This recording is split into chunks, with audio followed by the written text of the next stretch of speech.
اللہم اغفر لی ذنوبی انہ لا یغفر الذنوب احد غیرک. اور پھر آپ صلی اللہ علیہ وسلم نے رخ انور میری طرف پھیرا اور مسکرائے.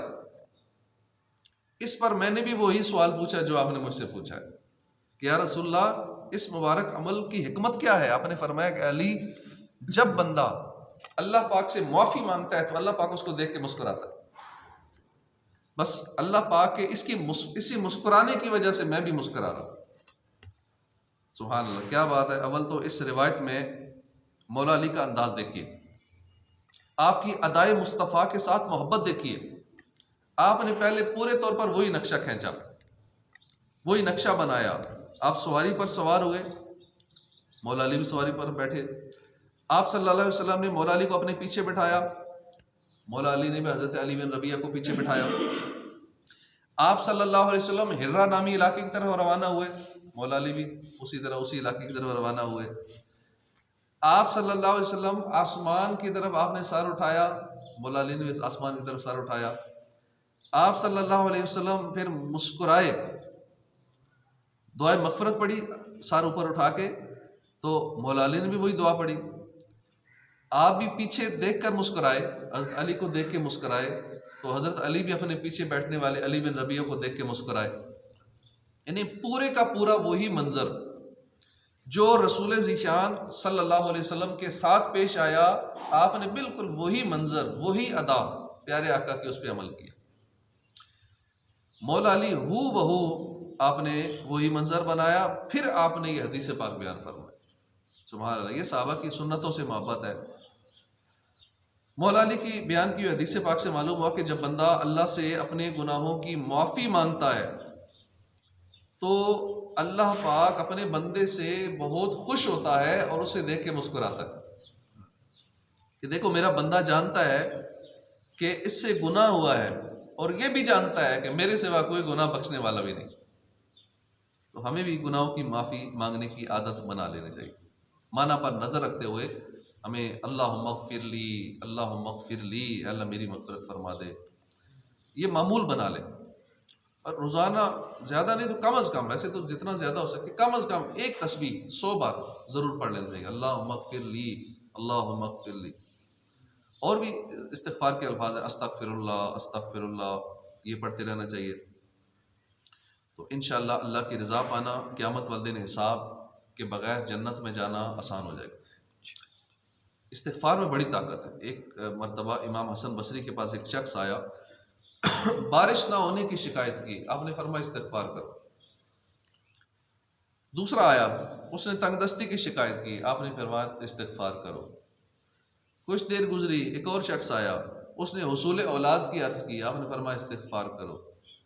ایک چوتھا شخص آیا، اس نے پیداوار کی کمی کی شکایت کی. فرمایا استغفار کرو.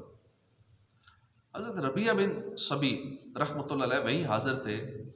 عرض کی حضور بندے مختلف حاجتیں لے کر آئے، ہر ایک نے الگ الگ مسئلہ بیان کیا، آپ نے علاج ایک ہی بتایا، وظیفہ ایک ہی بتایا کہ استغفار کرو. اس کی کیا وجہ ہے؟ اس کے جواب میں امام حسن بصری رحمۃ اللہ علیہ نے پارہ 29 سورۃ النور کی آیت نمبر 10 سے 12 تلاوت فرمائی کہ اللہ پاک فرماتا ہے استغفروا ربکم انہ کان غفارا. اے لوگو اپنے رب سے معافی مانگو، بے شک وہ بڑا معاف فرمانے والا ہے. وہ تم پر موسلا دھار بارش برسا دے گا، اور مالوں اور بیٹوں سے تمہاری مدد کرے گا، اور تمہارے لیے باغات بنا دے گا، تمہارے لیے نہریں بنائے گا.